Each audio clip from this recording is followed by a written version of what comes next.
अस्सलाम वालेकुम स्टूडेंट्स।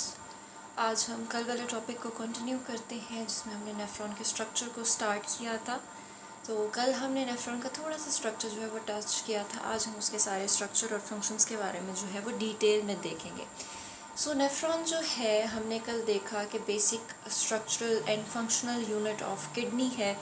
आज हम देखते हैं कि इसके अंदर क्या क्या पार्ट्स जो हैं वो मौजूद होते हैं। ये बात आपको याद रखनी चाहिए कि each kidney contains about millions of nephron in itself, कि उसके अंदर कई तादाद में, कई मिलियंस की तादाद में नेफ्रॉन्स मौजूद होते हैं जो कि आपके ब्लड को फ़िल्टर करने का काम कर रहे होते हैं। ठीक है, और इसके अंदर कौन कौन से स्ट्रक्चर्स होते हैं। तो हमने कहा था कि कल इसके अंदर एक नेटवर्क ऑफ कैपिलरीज आ रहा होता है। इस नेटवर्क ऑफ कैपिलरीज को हम कहते हैं ग्लोमेरुलस।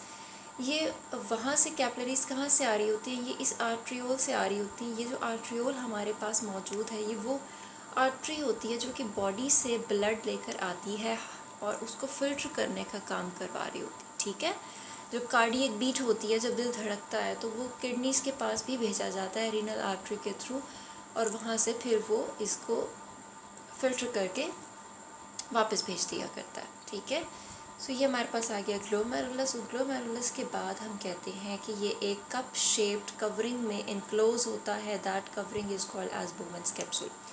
अब बोमेंस कैप्सूल के बाद इसके अंदर ट्यूब्यूल्स हैं। ठीक है, बोमेंस कैप्सूल के बाद इसके अंदर सारी ट्यूब्यूल्स मौजूद होती हैं। एक का नाम है proximal tubule, proximal convoluted tubule. ठीक है, कॉन्वोलेटेड का वर्ड हम साथ इसमें लगाते हैं बिकॉज ये जो हमारी ट्यूब्यूल होती है ये बल खाई हुई एक दूसरे के इर्द गिर्द लिपटी हुई ट्यूब्यूल होती है, प्रॉक्सिमल कॉन्वोलेटेड ट्यूब्यूल। प्रॉक्सिमल के बाद ये जो ट्यूब्यूल हमारे पास ये वाली आ रही है इसको हम कहते हैं loop of Henle. Loop of Henle के बाद हमारे पास आता है यहाँ पे डिस्टल ट्यूब्यूल। डिस्टल ट्यूब्यूल के बाद every nephron drains into the collecting duct, कि यहाँ पर भी नेफ्रॉन अटैच होगा, यहाँ पर भी नेफ्रॉन अटैच होगा, यहाँ पर भी नेफ्रॉन अटैच होगा, यहाँ पर भी एक अदद नेफ्रॉन से ट्यूब आ रही होती है। तो ये सब के सब नेफ्रॉन्स जो कि एक दूसरे के साथ इकट्ठे जुड़े हुए होते हैं, कलेक्टिंग डक्ट के साथ अटैच होंगे, वो अपना सारा जो वेस्ट होगा फिर वो इसके अंदर ड्रेन कर देंगे और ये फाइनली चली जाती है हमारी बॉडी से, कलेक्टिंग डक्ट से ये जाएगा पेल्विस के अंदर, रीनल पेल्विस के अंदर, रीनल पेल्विस से यूरेटर के अंदर जाएगा और यूरेटर से जो है फिर ये वापस चला जाएगा into the urinary bladder and then comes out of the body through urethra.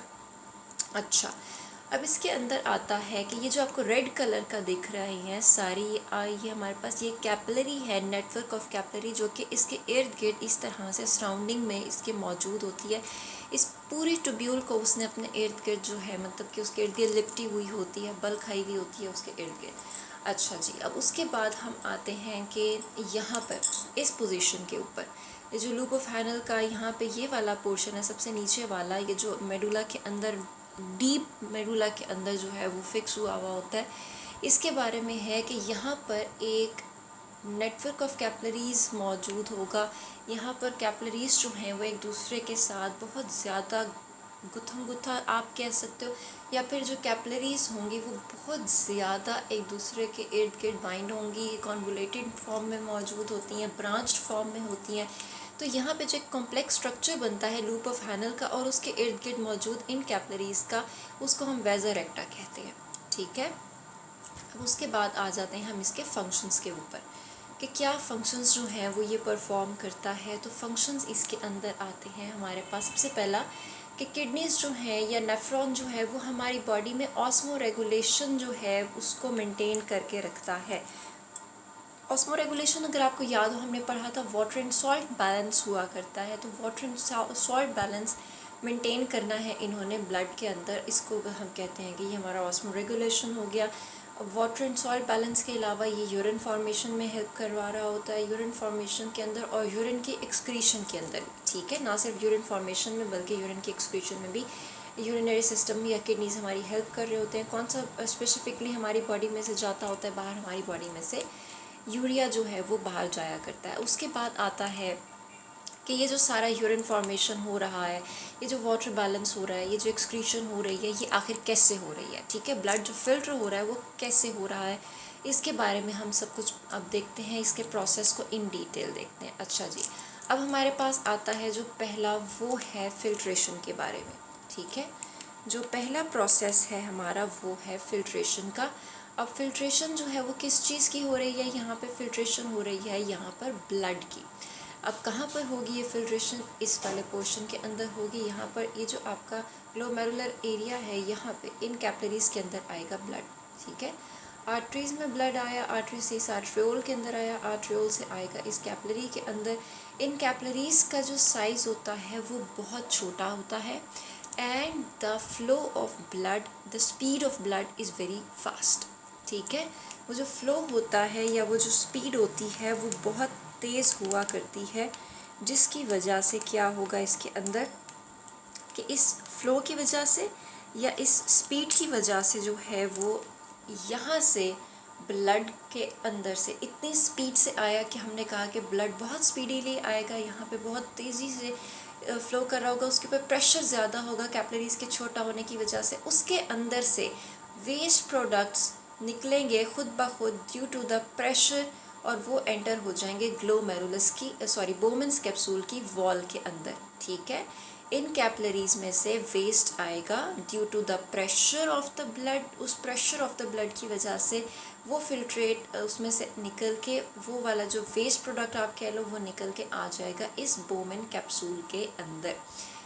इसको हम प्रेशर फिल्ट्रेशन भी कहते हैं, ठीक है। बिकॉज ऑफ द फोर्स ये हो रहा होता है काम, प्रेशर की वजह से हो रहा होता है, तो इस प्रोसेस को हम प्रेशर फिल्ट्रेशन भी कहते हैं। अब ये देखें यहाँ पे इन वेन्स के ट्यूब्यूल्स के अंदर एंटर हो गया है हमारा वेस्ट प्रोडक्ट, और अभी भी आप देखो कि इसके इर्द गिर्द हमारी कैपिलरीज जो हैं वो वाइंड अप हुई हुई हैं, वो इसके इर्द गिर्द जो हैं वो लिपटी हुई हैं। अभी भी यहाँ पर काम बहुत सारा रहता है। तो यहाँ पर हमारा इस वाले पोर्शन के अंदर पहला स्टेप मुकम्मल होता है। क्या स्टेप है? फिल्ट्रेशन का। ब्लड को फ़िल्टर किया जाता है। ब्लड फ़िल्टर कैसे होगा? प्रेशर की वजह से होगा। और उसके बाद ये एंटर हो गया बोमेन्स कैप्सूल में। अब इसके अंदर जो भी मटेरियल आ रहा है उसको हम कहते हैं ग्लोमेरुलर फिल्ट्रेट। अब ग्लोमेरुलर फिल्ट्रेट हमारे पास आ गया है, ठीक है। ये फिल्ट्रेट अब इन ट्यूब्यूल्स के अंदर जो है वो फ्लो करेगा।